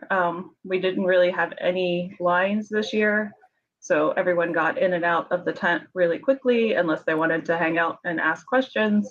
We kind of work as Pork Info too, which is technically separate, but we're in the same tent. And I have to give a huge shout out to the tech team, and specifically Katie May, who's a mom of 6, who made a custom app for us this year. She took Dennis's list. With a sold out PORCFEST, there are a ton of transfers. And so Dennis was keeping a list of those, and he gave us a mostly complete ticket list. There's always last minute changes. And and Katie May put it in an app, so everybody was able to use a tablet or their smartphone. They didn't have to rely on Roger's internet if they had data. They were able to check everybody in. It was beautiful. Super smooth process. Yeah, I want to say, like, I'm gonna hang on. I'm gonna mute you guys while I'm talking because I'm getting an echo, but I'll unmute you, I promise. So last year I had no idea where registration was, and I think it took me 2 full days to actually make it down to the registration tent, but I made it there eventually, and it was not like that big of a deal. But this year it was like super easy to register. Just like it took me like less than 5 minutes, and it was just like no line. I didn't see a line there all week. And you guys did a great job with that. Thank you.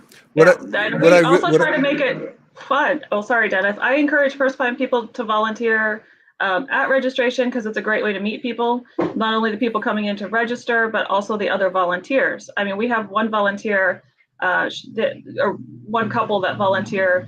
She moved from California last year and immediately volunteered at registration. And then this year she volunteered as well, and she brought us mimosas while we were there. So, you know, I mean, there are perks. Well, you know, I think one of the best parts of registration is that it is something that can be done even by newbies to PORCFEST, you know, even people who aren't even a free stater yet, you know, but they can actually just be there and greet people. And it's a great way to meet people. And it's a very social type of thing, connect with people and make their first moments really feel warm and welcoming. You actually learn a lot too while you're there if you're a new person, because the more experienced volunteers will be the ones answering the questions for people like, how do I find the schedule? Where is this located? This says this number, but is it there or there? Because there might be a tent site, it might be an RV site. So if you volunteer in registration, and you can volunteer because of the setup that we have now with this app, you can volunteer for as little as an hour, and it helps out. You get to learn a little bit, you get to greet a little bit. You might be like right there ready for the next big speaker in the pavilion that you want to see. And if it's quiet, you might be able to see somebody in the pavilion even before your shift is over. So it's a lot of fun. And plus, you get to meet people like Constance and Rebecca and Queen Quill and all these people, and just really see kind of what's going on behind the scenes. I mean, we're all volunteers. Well, almost all volunteers. The one person who is the paid staff that we have on this thing is Rebecca. And Rebecca's right there. And Rebecca, I think Rebecca, like me, is one of the people who comes in much earlier than a lot of the other volunteers, just to start setting things up. And she's not just the volunteer coordinator for us, but also she worked and interfaced with the tech team. And had a major overhaul of the scheduling software this year, and a major overhaul of the registration software this year, which I think Rebecca had a big hand in that. So how was your PORCFEST, Rebecca? Oh, I had a good PORCFEST. Basically, I came into my role with the Free State Project doing in-state operations and volunteer coordination full-time in March. And then I started working with Dennis on PORCFEST in May, the end of May. So basically just like about a month. And I had heard stories like what you heard from Scott of he worked really, really hard and he was really tired. And so I came in wanting to improve the volunteer experience. That was my priority. So I got to give out pizza vouchers to people all week. I was telling everyone, drink water, drink water, drink water. I made sure there was lots of snacks available. And it was a little last minute this year with me starting so late. So we had expected a late influx this year because there was a traffic jam on one of the highways. So we had a pizza party and registration and ran late hours in registration. I was going around the guys at the Scott Horton debate, asking them, so what self-defense training do you have? Because I was looking for volunteers for pork rangers, but all of the slots were filled in and everybody had a great time. And so my PORCFEST was very busy, but very fun.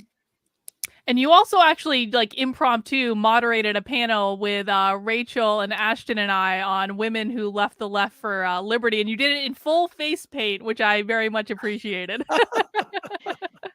Yeah, that's how you can tell it was impromptu. I would not plan to do that in face paint. But there was face painting up by the playground, and I was just like, hey, yeah, I feel like being a porcupine today. And then I was on the main stage. It was lovely face paint. She did such a good job that by the end of the week, we had people coming in to volunteer, and we had no more need for them because registration was going so smoothly.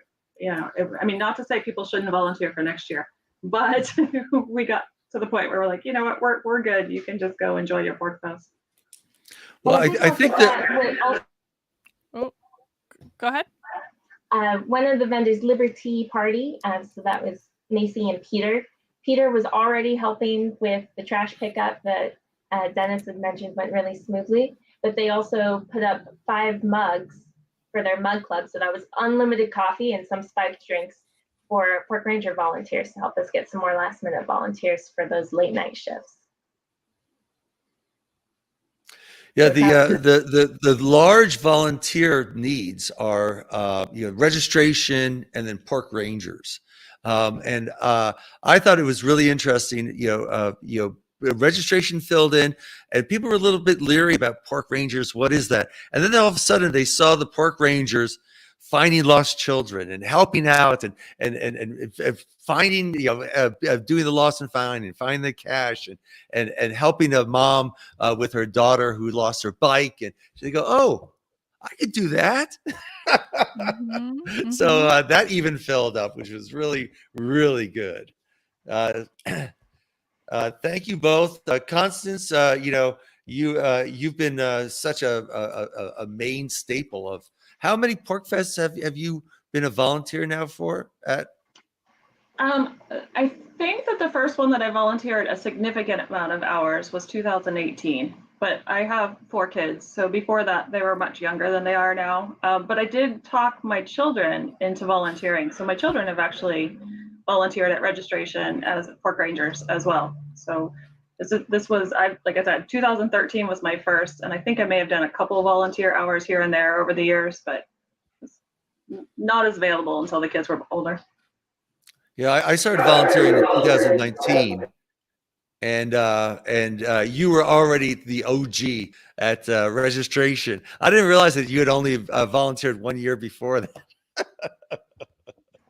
So yeah, so it's just great to have people. You know, we have new people like Sean and Brett and you know, we have OGs like yourself who volunteered quite a bit. We have old porcupines like Robley, who this was his first year actually volunteering. I think it was actually his first PORCFEST. And then we have new people who just jump right in and are doing just incredible stuff. So I'll give you a last thing to say if there's anything that you wanted to say, and we'll move on to Queen Quill for the last person. Thanks for having us. PORCFEST.com/volunteer. Never too early, right? Awesome. Well, thank you guys. We appreciate it. Thank you. Thanks. All right. So do we have the Queen in the background? We do. The grand finale, the Queen Quill herself, Miss Carla Garrick. Welcome to the stream. Hi, guys. Thank you so much for having me. Oh, my heart is so full. I can't tell you. I actually sat through the whole thing. I'm not able often to do that. And I was just like, you know what? I want to hear what everyone has to say. I want to see what the experience was for them. And I'm just in awe of our community, because, you know, I remember when this was like a glimmer in people's eyes, you know, when it was 100 dudes with big beards and guns and me. And now I look at it and I go, wow. Someone had mentioned the incident with the panelist who passed out. Mm-hmm. I can't tell you how excited I was. First of all, like, I was actually right there. I showed up with the stretcher, and then looked behind me, and there were like 8 guys ready to carry the stretcher. There was a doctor jumping up onto the stage with a stethoscope, and I was like, oh my God, this is awesome, because it's the iterations that we've had to do over the years. You know, we started really very small. And I think what PORCFEST has really become is almost it's a testing ground. It's a microcosm of what we're trying to do. And sorry, I know I jumped in there without even saying hi. So I will breathe. Well, you've been to 17 of the 19 PORCFEST. Is that true? Yes, we were counting, and it's a shocking amount. I organized officially in 2009 and 10, and those were actually the years we had to bring it back from Gunstock, because someone in their wisdom thought, well, if it was closer to Boston, it would be easier for people to get to. A lot of speakers will say, you know, you're asking me to jump in an airplane and commit to this sort of commute to the north climes of, you know, the Shire. And we're like, yes, that's exactly what we're asking you to do. And it's worth it. Totally. And yeah, so back in the day, you know, we had these grandiose ideas. But when I say PORCFEST actually represents so truly both our community, but also what we're hoping to achieve and accomplish in New Hampshire, the iterations, right? The sort of negotiations that have had to happen over the years. When I brought it back from Gunstock to Rogers, you know, Crosby, the owner of the campground, we had to have serious conversations. And, you know, at the time, he was a neocon. He supported the war in Iraq. He hated pot and thought it was the devil's weed that would make us all, I don't know what. And through talking to him about the issues that are important to us, through emphasizing property rights, because that he really did fully understand, and then using property rights to educate the state who were dealing with us. It is no small feat that we hold this event in a place where I literally put on a bracelet, enter at own risk, and that is it. That is how you have to arrive in life. As much as the PORCFEST is a test, life is a test, right? So we had to figure out, initially one year, the liquor commissioner called me in 2010. Now, you don't want to be on day 6 at PORCFEST and you pick up your voicemail and it's like, hey, so yeah, but very nicely, when PORCFEST is over and the dust is settled, y'all need to call us back. So not super assertive, but sort of like, hey, we have to have a conversation. We had that conversation. Over the years, I've had to sit down with the police chief and figure out what that looks like. We've had to negotiate with the fire chief. We've had to figure out, that one year, those poor guys who came who were idiotically thinking that they would get permits from the sites making food. And they very, very quickly learned that that was not a great idea. They rolled in. They did not check in with the front desk because the way Crosby now runs it is it's a private event on private land. And pretty much how we've expressed it to our statist brethren is it's vampire rules, which means you don't come in unless you're invited. They understand it. We understand it. There is a détente, and it's great to see because in the end, that's really what we're trying to do here. That's what we're trying to do. We're trying to show people voluntarism, a consent-based society can work. Use your words and figure it out. Well, Carla, what was your coming from 17 PORCFests? What was there anything that stood out to you about this one this past year? Well, yes, it was the best one yet. I mean, we have our work cut out for us, and of course, I mean, Dennis does an amazing job. He did something that's so brilliant. He got lots of people by decentralizing even more. And of course, that's always been the vision, and we have been doing it over time. When we started out, we figured out there was a need for rangers because there became a need for rangers. We figured out there was a need for free aid because, there's a need for people to go somewhere if there's a sprained ankle or whatever. So over the years, we figured it out. And so every year we've iterated. And then Dennis was able to come in and then take what used to be called Agora Alley, and it was like maybe 2 or 3 alleys closest to the field, to the main pavilion area. And he's been able to shoot that across the entire campground so that there's now things everywhere. And the entire campground really becomes, again, this sort of microcosm for at least the state, right? So we started in Rogers Campground and then we just translated bigger and bigger and bigger until people understand it for what it is, because the ideas sound scary, but when you see them happen, it actually does work, right? Because we want to get along. It really does work. And the way I thought about this last year, and I still think it's kind of the same, and it might be a little bit of an odd analogy, but the way PORCFEST works is I think how leftists envision communism working, if it could actually work as communism, which of course we know it can't, but that is how it functions. Everyone is an individual, everyone, it's completely voluntarist, but everyone participates, everyone helps out. And even, one of the simplest things, which is, in the pavilion, when there are bigger speakers and you have to set up more chairs, it sounds like the silliest thing in the world, but there's always an announcement saying, hey, pick up your chair and stack it on the thing over there. And it's just everyone calmly does it because everyone's taking care of the site where this is happening. Everyone's taking care of the event. Everyone wants to make sure everything is nice for everyone. And it's one of those things where I remember very distinctly last year watching this happening and going, this is the way the left thinks this is going to work, but really it's it takes a libertarian society to actually make this come to fruition. Yeah, it's true. I love that because that's what it is it's human action, right? I made a note here. I was like, I should remember to ask Dennis when he talks about those dirty trash cans 5 years ago. Why weren't you walking across the field and tying it up and putting it next to the trash can, right? I think part of it is learning to put out the frequency. to put out the message and to tell people what you want, right?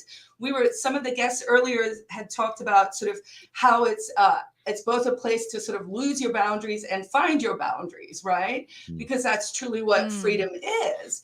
And you have to be able to tell people, hey, we want everyone to have a good time, but with freedom comes responsibility.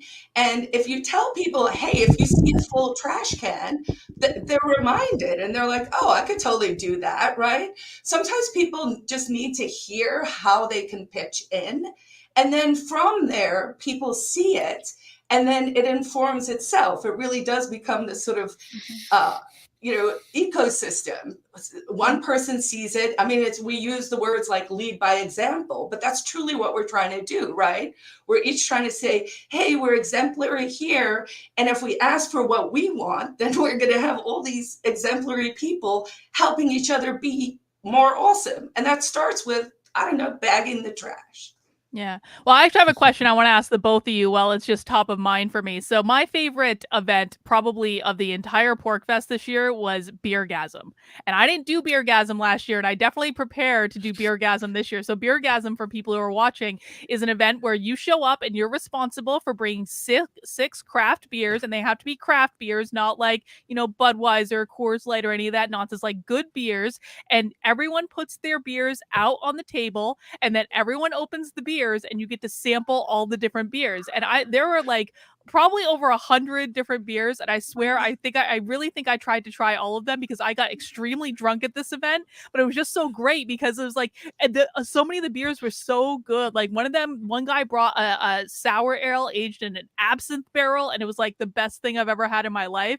And it was just like, it was incredible. So with that preamble, I know you two are so busy at PORCFEST, but did you have like a favorite moment of the event for you?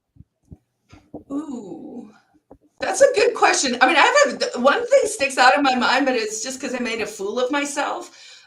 So I don't even know if it's a favorite PORCFEST moment, but we had a lot of media attention and a few people who dropped in who might have emailed us and then kind of just showed up. And one of the crews was, actually, I have two favorite stories. So the one was this lady from the New York Sun who actually, her article's already out. It's available on Twitter and probably on our Facebook channel. It's a fair article. I have to say, I was like, legit, this is pretty solid. So she wrote that, it dropped. We saw it, we shared it. I think we might have cracked, we sent an archived link, so maybe it was behind a paywall. I had to sign up an account to read it. Yeah, so it was all right. So I was at a function for 4th of July down on the coast, and for Bruce Fenton, who's running for office, also a Free Stater who moved out here, a Bitcoiner. So I look across like the picnic area, and she comes walking up and she goes, Carla, I just want to let you know, I'm just here to like hang out. I'm not doing a story. This isn't a follow-up. She was there with her husband, who's libertarian, and their kids. So it was so interesting, right? Because you're like, oh, when people hear these ideas again and see them in practice, in that sort of leftist paradigm where you're like, yes, this is what we want. We want people to do good. We just want them to do good because they want to do good, not because someone's telling them to do good, right? Mm-hmm. So that's one. So then the other thing was the Swedish film crew shows up, and he's an attractive Anchor Mini kind of guy. But he's dressed in all black, and it was right after the group photo, and it's hot, and people are lining up to get the pork roast, and there's lots of people, and it's buzzy and whatever, and he's trying to organize something with me, and it's right before Soapbox Idol, and I need to go organize other things. And he's standing there, and he just has this like sweat just like dripping down his face. And I look at him and I go, oh, you're hot. And then I'm like, I mean, you are hot. Too, and I just like did this total spaz out. He was so uncomfortable. I was so uncomfortable, whatever. So I had a lot of fun with the media. I ended up just kind of driving my golf cart around, trying to show them a good time. And to the same point that Dennis made, where he had to get there and regroup and find his energy and get centered, I guess, for lack of a better word, because we're doing this thing, and you're drawing in this 3,000 people who are all like, hey, I want to have a good time, but also like, I'm an individualist. It's an interesting energy. And so like figuring out how to keep that balance in order to keep going. So for me, I can't do the beer gasms because you're part sober. of my balance was to stop drinking. But something I would love to see come back maybe for next year, it'll be our 20th anniversary, the big XX, is actually the one pot cook-off. So I would say maybe my other favorite experience is there's a chef, she's won Chopped before, Joseph Gordon is her name on Facebook at least. And she always comes up from New York with her friend, and they make the best jerk chicken, like New York good jerk chicken that you can eat on the campground. I had banh mi before. I have had, like, the food game has become really good too. And I'm a foodie. And so I love that. Like this notion of people can come and you just do maybe like 10 small plates. We could do a little farm to table, maybe do a little contest, maybe just a chili cook-off, make it like one simple thing. But maybe I'll take that as my event for next year. No, the food game is definitely legit. And I ran into you, I think, the day next to the jerk tacos in the middle of the woods. And I went back and got them the next day based on your recommendation. And it was totally worth it. They were so good. Dennis, what was your favorite part of PORCFEST? Well, I like the creation part. So, Queen Quill mentioned just a little bit that, a lot of my effort has been to spread this festival out, decentralize it, give people tools to create what it is that they want. Well, part of that was removing the previous centralization that we had that people had gotten used to and really liked. And one of those things was the VIP lounge, which was like this place where all the speakers would go for drinks, and you would pay extra to go and hobnob with the VIP speakers. And the person who disliked that decentralization the most was Jeffrey Tucker. And Jeffrey Tucker has complained for 2 years straight.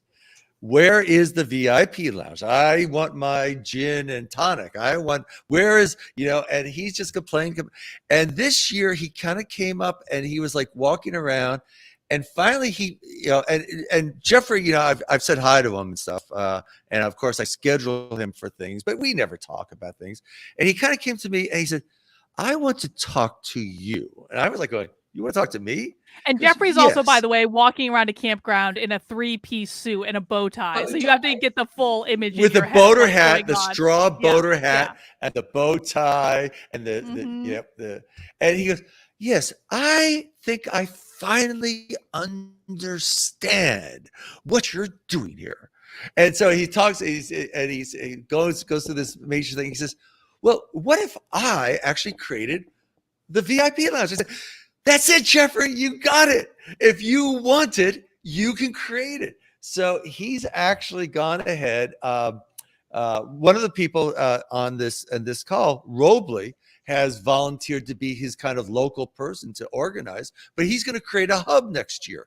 It's going to be a high class kind of salon where people will talk and there'll be tablecloths. And I want there to be like kind of a price of membership, like $250 or something like that, where you get your own straw hat and bow tie. Oh my God. But he's so excited about this. And of course, he's got a stable of great speakers. So he could have, a lot of discussions inside of this hub and that type of stuff. And then anything that's big, well, that gets promoted over to the pavilion where we have a lot more room, or to the community tents or something like that. So it's seeing where people finally get, oh, I don't have to complain about it. I could just do it myself and create, because that's what we're doing here in the Free State. Where people, the people come to me and they say, well, why don't we? Blah, blah, blah. I say, well, why don't we? Would you like to do that? I can help you. I can support you in doing that. So we're creating this brand new idea of a free state, and PORCFEST is our little sandbox to try out these ideas. PORCFEST has always had the nominal goal of bringing in more movers, attracting more movers. And I think we got into more mechanical PORCFEST, and now, now we really are accomplishing that. But I added a second goal, which was to give the people who are already here and the people who want to come here the experience of actually creating something themselves that they're really passionate about and trying it out.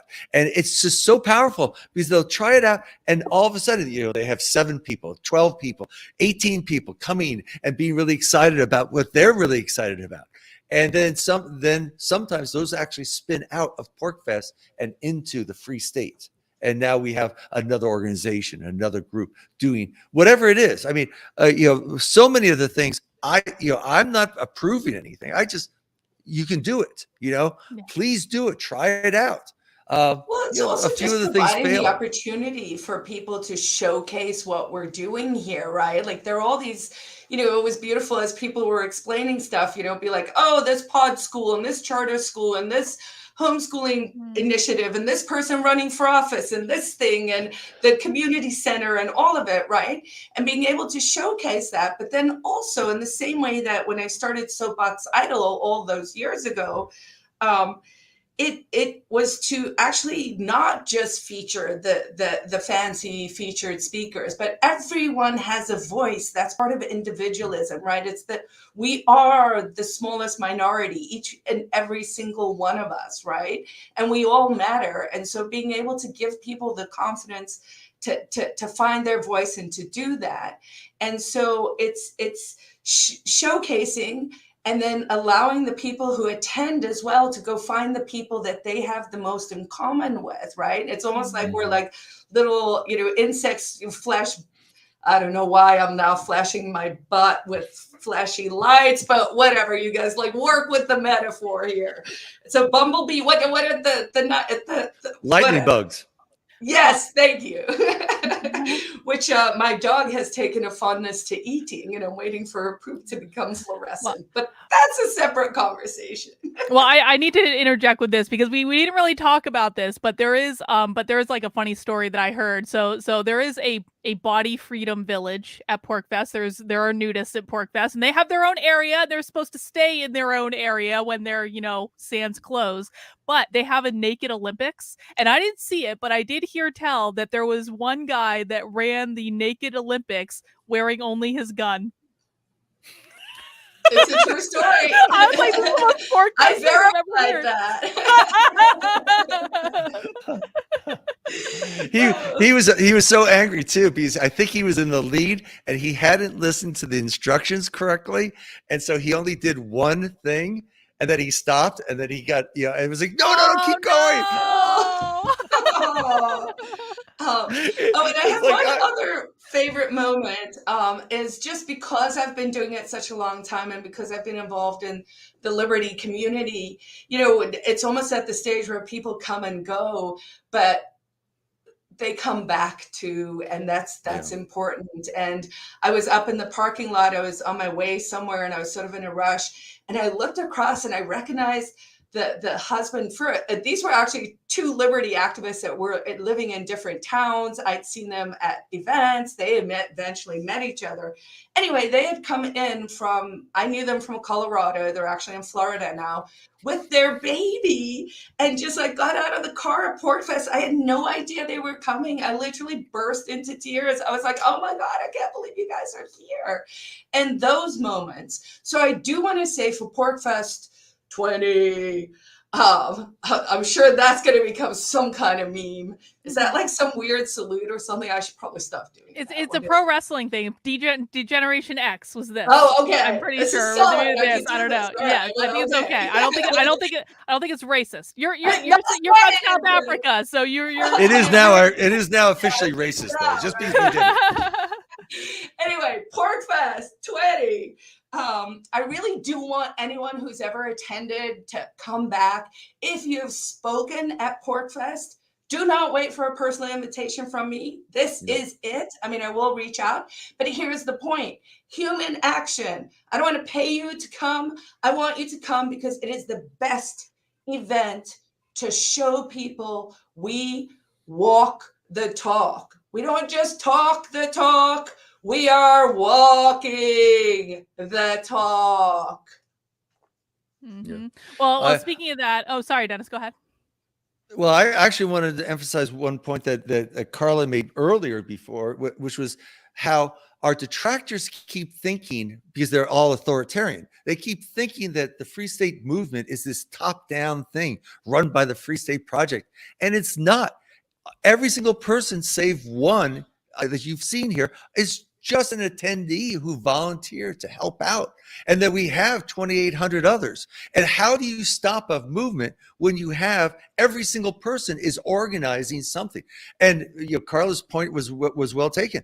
There's all these areas that I'm not involved in at all. I don't know anything about, and yet they're gigantic. And people are moving and working in these areas because they're very passionate about it.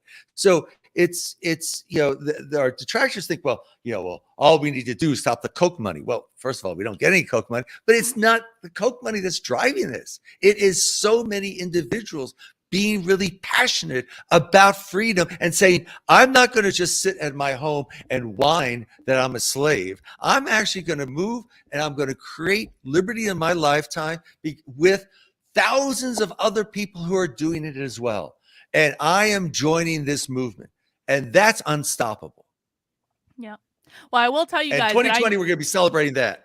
I know of at least 3 members of my locals community, maybe even 4 now, who have already bought tickets for PORCFEST 20.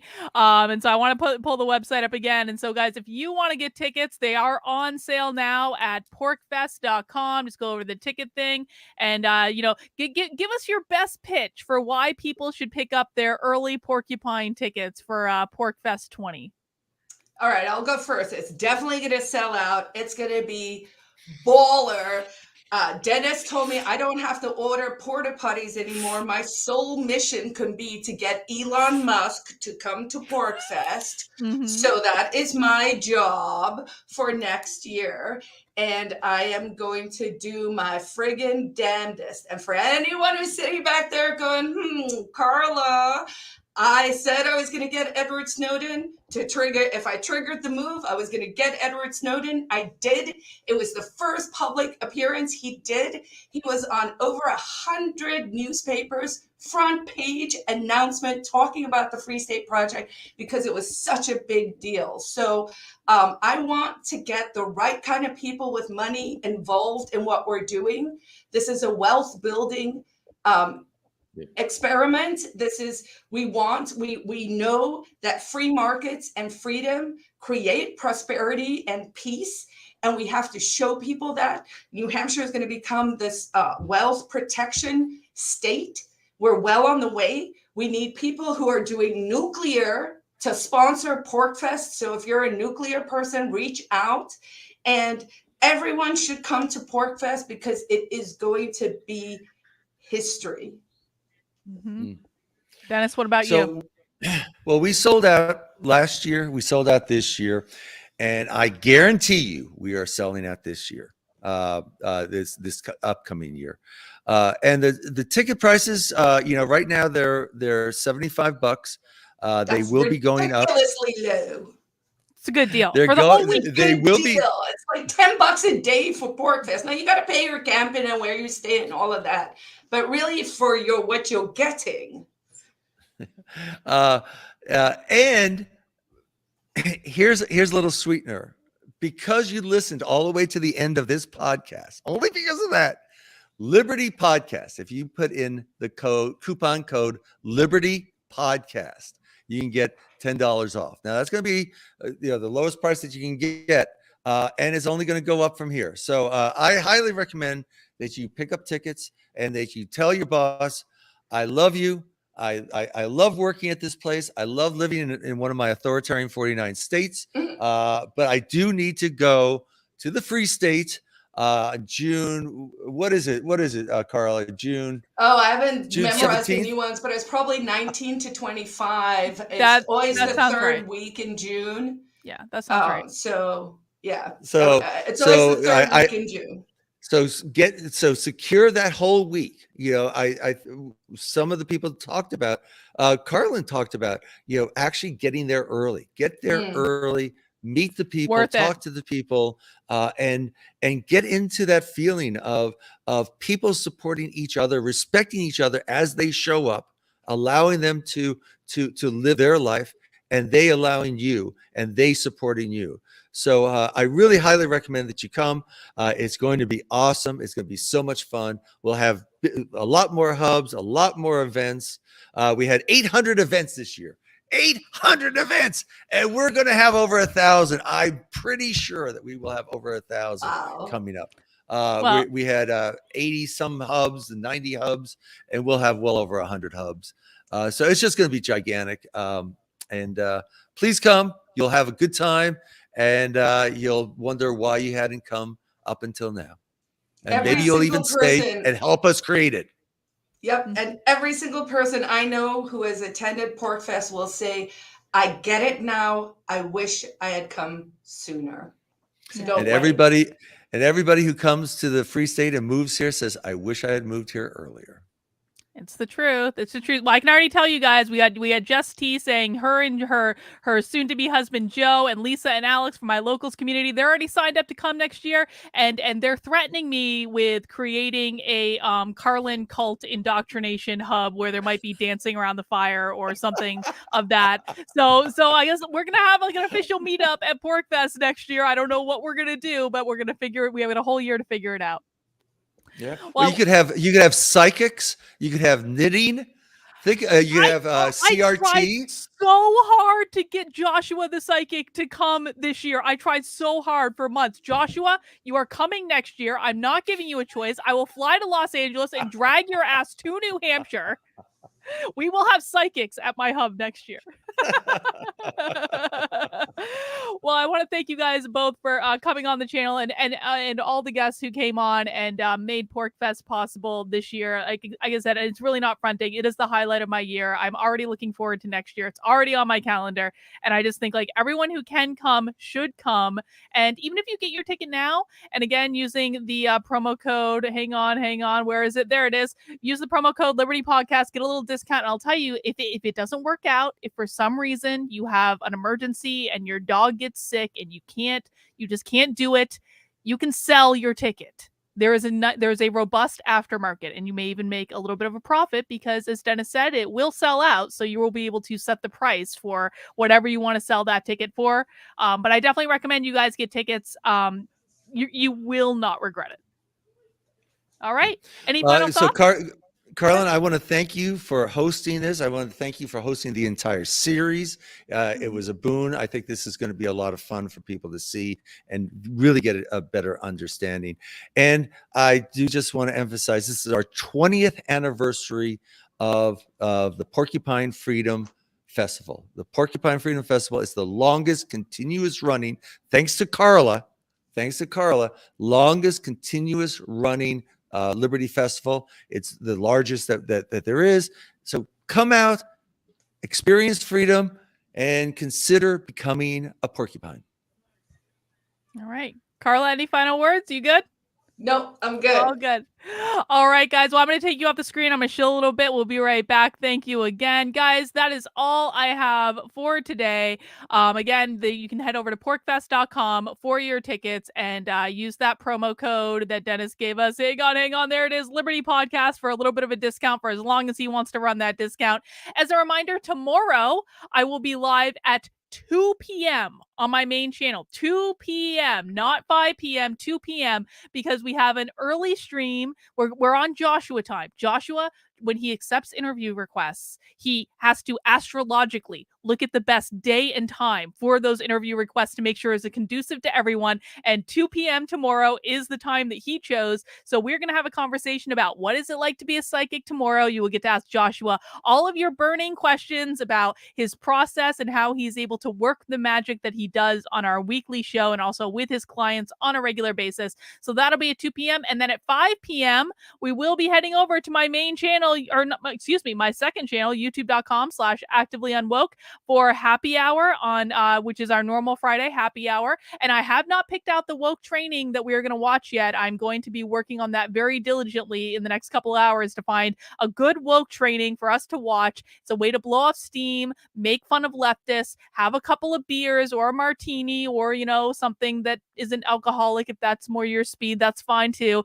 But come and join us at youtube.com/activelyunwoke for happy hour tomorrow.